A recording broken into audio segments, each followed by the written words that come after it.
CBSE words में आपका स्वागत है। तो इस वीडियो में हम क्लास 7 मैथमेटिक्स का फर्स्ट चैप्टर, इसका नाम है इंटीजर्स, उसकी पेज नंबर 19 पे जो ट्राइदीज दी है वो डिस्कस करेंगे। यहाँ पर आपको फाइंड आउट करना है, यानी कैलकुलेशन करके वैल्यू निकालनी है यूजिंग डिस्ट्रीब्यूटिव प्रॉपर्टी।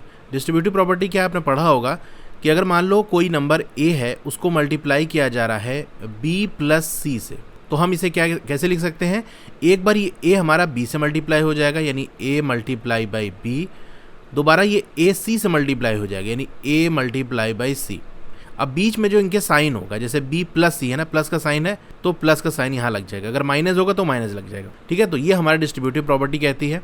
इसी का यूज़ करके आपको यहाँ पर सॉल्व करना है। लेकिन अगर आप यहाँ देखोगे, जैसे हम बात कर लें कि देखो -49 को 18 से मल्टीप्लाई करना है और डिस्ट्रीब्यूटिव प्रॉपर्टी लगानी है। डिस्ट्रीब्यूटिव प्रॉपर्टी के अंदर 3 तरीके के नंबर होते हैं, ए बी सी। यहाँ पर 2 ही नंबर है, -49 और 18। तो यहाँ पर हम कैसे अप्लाई करेंगे, तो हम अप्लाई इस तरह से करेंगे कि 2 नंबर है ना, किसी एक नंबर को 2 हिस्से में डिवाइड कर लो, बांट लो।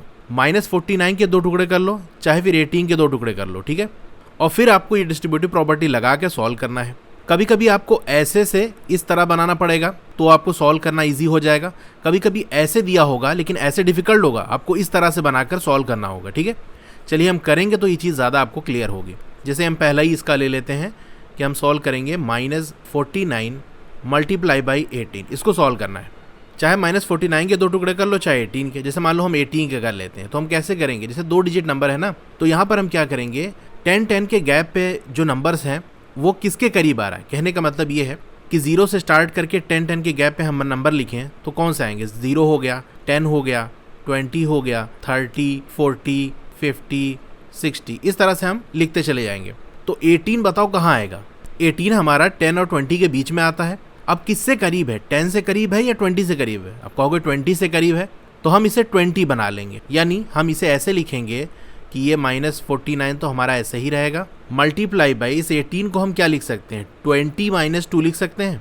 देखो हम इसे 10 + 8 भी लिख सकते थे, लेकिन जैसे मैंने बताया कि पहले हम देखेंगे किसके बीच में आ रहा है, 10 और 20 के बीच में आ रहा है, किससे करीब है, जिससे करीब है उसी की फॉर्म में हमको लिखना है। ठीक है, तो अब क्या होगा, एक बार ये -49 20 से मल्टीप्लाई हो जाएगा, दोबारा ये -29 2 से मल्टीप्लाई हो जाएगा, और बीच में हमारे माइनस का साइन है तो माइनस लग जाएगा। ठीक है, जैसा आपकी प्रॉपर्टी है, अभी मैंने आपको बताया था। तो हम लिखेंगे -49 मल्टीप्लाई बाई 20। अब यहाँ बीच में माइनस का साइन है ना, तो हम माइनस लगा लेंगे। ठीक है, और एक बार ये -49 किससे मल्टीप्लाई हो जाएगा, 2 से मल्टीप्लाई हो जाएगा। अब -49 को 20 से मल्टीप्लाई करो। देखो अगर कोई नंबर है इसके लास्ट में 0 आ रहा है तो पहले 0 हटा के सिंपल मल्टीप्लाई कर लो, यानी सिंपल 49 को 2 से मल्टीप्लाई कर लो, अभी माइनस भी भूल जाओ। तो ये क्या हो जाएगा, मल्टीप्लाई करोगे तो आपका 98 आ जाएगा। तो सिंपल आप 98 लिख लो। ठीक है, और एक निगेटिव और एक पॉजिटिव नंबर मल्टीप्लाई होता है तो साइन किसका आता है, माइनस का साइन आता है। अच्छा 2 नहीं था हमारा, 20 था, तो एक 0 हम और लगा लेंगे। ठीक है, अगर 200 होता तो 2 0 लगा लेते, पहले 0 हटा के मल्टीप्लाई कर लिया ताकि ईजी हो जाए हमारे लिए। फिर हम देखो माइनस का साइन लगाएंगे और -49 को 2 से इस बार मल्टीप्लाई करना है तो हमारा क्या आ जाएगा, -98 आ जाएगा। ठीक है, अब ये माइनस और ये माइनस आपका प्लस बन जाएगा, तो हमारा क्या हो जाएगा, -980 + 98। तो माइनस प्लस आपका माइनस हो जाता है, साइन बड़े वाले का लगेगा, तो 980 में से 98 को आप माइनस कर लेना, तो आपका आ जाएगा 882, और बड़ा वाला कौन सा है, 980 है, तो उसके पहले माइनस है तो माइनस का साइन लगा लेंगे। तो ये आपका आंसर हो गया। अब आप -49 को भी ब्रेक कर सकते थे, जिसे मैं आपको करके यहाँ पर दिखा देता हूँ। आपको एक ही करना है, किसी एक ही को ब्रेक करके करना है। -49 को हम क्या लिख सकते हैं, हम इसे -50 + 1 लिख सकते हैं, क्योंकि देखो अगर माइनस हटा दो 49 किसके बीच में आता है, 40 और 50 के बीच में आता है 49 आपका, और 49 50 से करीब है, तो 50 के फॉर्म में हमको लिखना है। तो हम कैसे लिख सकते हैं, -50 + 1 करोगे तो -49 आएगा, इसको हम 18 से मल्टीप्लाई कर लेंगे। ठीक है, तो एक बार 18 -50 से मल्टीप्लाई हो जाएगा, यानी कहने का मतलब ये है कि -50 मल्टीप्लाई बाई 18 ये हो जाएगा, फिर बीच में प्लस का साइन, फिर एक बार 18 1 से मल्टीप्लाई हो जाएगा, यानी 1 मल्टीप्लाई बाई 18। तो -50 को 18 से मल्टीप्लाई करोगे तो 18 5 आपका 90 होता है, और माइनस साइन क्या लगेगा, और एक 0 हम लगा देंगे क्योंकि 5 नहीं 50 है। ठीक है, फिर प्लस 18 हो गया। अब -900 में 18 ऐड करोगे तो यहाँ भी आपको -882 आ जाएगा। ठीक है, तो कैसे भी आप कर सकते हो, ये मैं आपको बता रहा था, किसी एक तरीके से आपको करना है। अब सेकंड वाला इसमें देख लेते हैं, -25 को मल्टीप्लाई करना है -31 से। अब यहाँ पर भी आप किसी को भी ब्रेक कर सकते हो, चाहे -25 को या -31 को। तो चलिए मैं -31 को ब्रेक कर लेता हूँ, क्योंकि 31 थोड़ा सा बड़ा नंबर है तो ये छोटा हो जाएगा तो अच्छा रहेगा।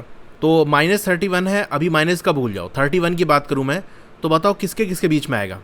आप कहोगे 31 तो 30 और 40 के बीच ही में आता है, किसके करीब रहेगा, 30 के या 40 के। आप कहोगे 30 के, तो इसे 30 के फॉर्म में बना लो। तो -25 तो हमारा एज इट इज़ रहेगा, मल्टीप्लाई बाई, इसे क्या हम ऐसे लिख सकते हैं -30 प्लस -1। इसे सॉल्व करोगे तो -31 ही आएगा, और जैसे मैंने बताया 30 के फॉर्म में लिखना है आपको। तो देखो 30 के फॉर्म में आ गया हमारा। अब यहाँ पर भी वैसे करेंगे कि -25 एक बार -30 से मल्टीप्लाई हो जाएगा, दोबारा ये -25 -1 से मल्टीप्लाई हो जाएगा, और बीच में हमारे प्लस का साइन है तो प्लस का साइन लग जाएगा। तो -25 मल्टीप्लाई हो जाएगा एक बार -30 से, बीच में प्लस का साइन, फिर -25 हमारा किससे मल्टीप्लाई हो जाएगा, -1 से। दो निगेटिव नंबर अगर मल्टीप्लाई किए जाते हैं तो साइन आपका प्लस का हो जाता है, और वो नंबर सिंपल ऐसे ही मल्टीप्लाई हो जाते हैं होल नंबर की तरह से। तो 25 और 30 को जब मल्टीप्लाई करोगे तो 25 3 से 75 होता है, तो ये आपका 750 हो जाएगा, और माइनस माइनस आपका प्लस बन ही गया था। इसी तरीके से 25 को 1 से मल्टीप्लाई करोगे तो आपका 25 आएगा, और माइनस जो पहले लगा है माइनस माइनस वो प्लस हो जाएगा, तो ये आपका 25 हो गया। तो आपका यहाँ से क्या हो जाएगा, ये 775। तो ये हो गया इसका आंसर। अब इसका लास्ट वाला क्वेश्चन जो हमारा है वो 70 multiply by -19 plus -1 multiply by 70। तो यहाँ पर देखो आपको ब्रेक करके दिया हुआ है। अब यहाँ पर भी आपको डिस्ट्रीब्यूटिव प्रॉपर्टी ही यूज़ करनी है, लेकिन उल्टे डायरेक्शन में। जैसे हमको और क्वेश्चन में क्या दिया होता था, a multiply by B plus C, तो इसको हम खोल लेते थे a multiply by B plus a multiply by C, इस तरह कर लेते थे। अब हमको ऐसे दिया हुआ है, इसको ऐसे बनाएंगे फिर सॉल्व करेंगे, ठीक है। तो यहाँ पर भी डिस्ट्रीब्यूटिव प्रॉपर्टी लगी। अब अगर डिस्ट्रीब्यूटिव प्रॉपर्टी देखें तो जो नंबर हमको 2 बार देखने को मिल रहा है, देखोगे वो बाहर आ जाएगा, और बाकी जो 2 नंबर हैं वो ब्रैकेट में आके ऐड हो जाएंगे। तो यहाँ पर देखो 70 हमको 2 बार दिख रहा है, यानी 70 हमारा बाहर निकल जाएगा। तो हम यही कर देंगे, 70 को हम बाहर निकाल देंगे, मल्टीप्लाई का साइन, और बाकी जो 2 नंबर हैं उनको हम ऐड कर देंगे, -19 प्लस -1, ठीक है। अब ये 70 मल्टीप्लाई बाय -19 और -1 को ऐड करेंगे, तो 2 निगेटिव नंबर आपस में ऐड हो जाते हैं, और साइन आपका माइनस का ही होता है, तो ये आपका -20 हो जाएगा। अब 72 आपका 140 होता है, और क्योंकि 20 है तो एक 0 और हमारा लग जाएगा 1400, और एक पॉजिटिव और एक निगेटिव नंबर जब मल्टीप्लाई होते हैं तो साइन आपका माइनस का आता है, ठीक है। तो हम माइनस लगा देंगे, यानी -1400। तो ये हो गया इसका आंसर। तो यहाँ पर आपने देख लिया कि कभी कभी हमको ब्रेक करके सॉल्व करना आसान होता है, और कभी कभी वैसे ही सॉल्व करना आसान होता है। अगर ब्रेक करके दिया होगा तो डिफिकल्ट होगा। तो यहाँ अगर ये ट्रायदीज हमारी कंप्लीट हो जाती है। और भी क्वेश्चन के सॉल्यूशंस की वीडियो देखनी है तो नीचे डिस्क्रिप्शन में आपको चैप्टर वाइज प्लेलिस्ट का लिंक मिल जाएगा, वहाँ से क्लिक करके देख सकते हो। Okay, thank you.